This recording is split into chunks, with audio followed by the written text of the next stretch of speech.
So Doctor Strange in the Multiverse of Madness has been and gone, and there seems to be quite a range of reviews, some really hating it, some really liking it, and some in the middle somewhere. So we're going to go into a bit more of a deep look into the film with full spoilers, so you have been warned. The film starts with Defender Strange and America Chavez getting chased by what looks to be a bit like that evil thing from Moana, with Strange deciding he has to sacrifice Chavez to save the multiverse, but he ends up actually getting killed himself, with Chavez escaping. We then cut to our Doctor Strange and realise this has all been a dream, or was it? Stephen gets up and heads off to the wedding of Christine and chats with some doctor while he's there about his dead cat. He then gets posed a question if he is happy by Christine, and before we know it, there's an attack in the street that draws their attention. Obviously in another universe, Mike Wazowski nailed a giant octopus and their offspring is here to capture America Chavez, so we get a fight scene that includes said offspring, Strange and Wong, which looks like it could be passable for a 3D showing, but in 2D, it's not a pretty sight. Once they destroy the creature by yoinking his eyeball out, they bury the body of Defender Strange on the roof and head to get some pizza to discuss the multiverse powers that Chavez possesses, where Strange gets the light bulb moment that Wanda is someone who could help.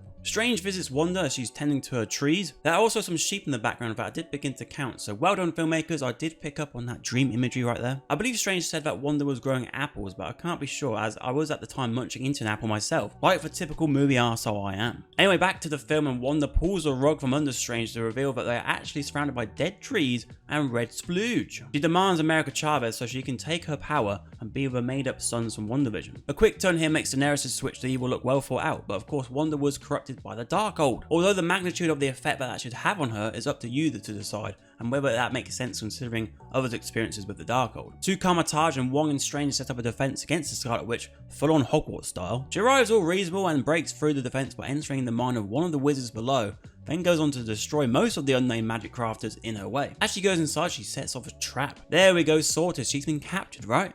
Well, not actually, because she can escape through the reflections. Unfortunately, Strange and the gang are in a room with a fuckload of puddles, so they scramble to try and cover them all. Eventually, she does a reverse limbo and comes through. All hope looks lost, but Chavez gets uber scared, and Strange and Chavez escape through the portal. They go through many different universes at rapid speed, one with dinosaurs for example, where there's probably Chris Pratt, an animated one where there's probably Chris Pratt, and even a paint one, where there's probably Chris Pratt. After some time, they arrive in an advanced universe where they've gone completely batshit and use red lights as an indicator to go. Pizza returns, but this time in the shape of a ball that Chavez gets from a local vendor that she presumed was free, but when he gets aggro about them needing to pay, Strange puts a spell on him to slap himself silly for the next 3 weeks. Damn, Stephen Strange, more like Steven Savage, am I right? Strange and Chavez walk on these memory pads and each of them get a memory replayed in front of them. Strange's one involves Christine gifting him a watch, and Chavez's one shows her mother's being sucked up into a multiverse portal that she unleashed. And yes, I did say mothers, so you can bet your bottom dollar that China already have the scissors at the ready. After they leave the handy memory company, they come across this universe's Sanctum Sanctorum, and discover that this universe's Doctor Strange died in the battle to defeat Thanos. Baron Mordo greets the two of them and invites them inside, and they seem to be having a lovely sit down until they realise Mordo has tampered with their drinks, and they wake up locked up in clear boxes. Strange gets a boner as he sees that Christine is analysing them to make sure they haven't brought anything nasty into their universe. And considering what we've been through recently, you can't really blame him. Mordo escorts Strange to meet the Illuminati, which is composed of Baron Mordo,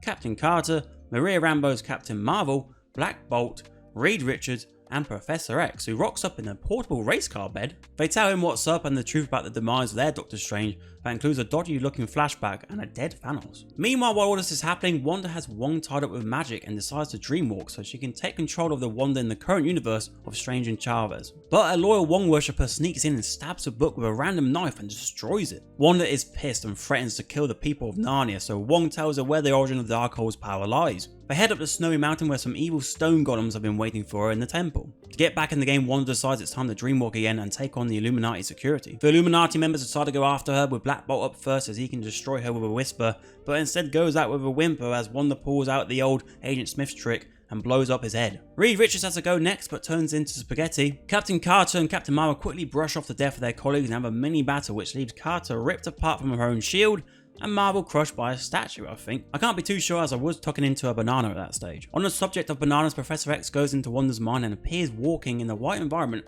reminiscent of the scene after Voldemort kills Harry in the Deathly Hallows Part 2. Yes, another Potter reference. Maybe they watched it for inspiration, who knows? The difference from that is the being here is alive and it's a good part of Wanda. But before Professor X can say stumble and loses their way, a red mist swarms him and the witch breaks his neck. So yeah, some brutal kills for Wanda for some characters that we only just met. Unfortunately, the care for them was nowhere to be seen, as they were just shells of other characters we've enjoyed elsewhere. While this is happening, Strange has a Tango of Mordo, which he wins by using the anti-magic bracelets on him with a little slipperoo. Christine then frees him as they go off with Chavez underground. Wanda is a persistent enemy though and chases them through the tunnels. They eventually get to the end and they get the magic book that will sort it all out in an area between universes, which is like a service station kind of deal. But Wanda catches up and destroys the good book and yeets Chavez to a true form, while Strange and Christine go through a multiverse portal into a universe that has seen better days. While there, Strange meets Sinister Strange and they have a musical battle, which came out of nowhere, and I kind of enjoyed it as they tried something different, but the reason for it was basically, well, we have instruments around us, we might as well make the most of them. Strange gets the better of Sinister Strange and uses the Darkhold of that universe to dreamwalk into the corpse of the dead Defender Strange. So we now have a spooky zombie on the loose. Dreamwalking into a corpse ain't allowed, so these evil clouds attack Strange's zombie persona until he brings some back for Christine to finish off, thanks to some remarkable quick thinking and knowledge of her new surroundings. Zombie Strange saves Wong from the rock golems after he got thrown down the mountain earlier, and survived pretty well, you gotta say. They get to the top, Wanda calls him a hypocrite, and he swarms her with the evil clouds. Wanda takes them all out and Strange inspires Chavez to stand up and fight. She gives Wanda what she wants by creating a portal that takes her to a version of herself with the two boys. But she scares the absolute crap out of them, and her other version helps her see the way forward. Chavez and Wanda get out of there as Wanda destroys the temple and everything around her, and while the rubble comes on top of her, a red glow appears so her outcome cannot be confirmed. Strange admits his love of Christine goes through all universes, which I think was at this point, but it might have been earlier, but it bloody happens, I'll tell you that, because someone made an ah sound in the screening. And Chavez brings Strange back to his universe and she begins training at Karmatage. A new day begins and Strange walks outside of the sanctum and screams as a third eye appears on his head. The first post-credit scene brings Charlize Theron to the MCU as Clea, and I gotta say, I didn't have a bloody clue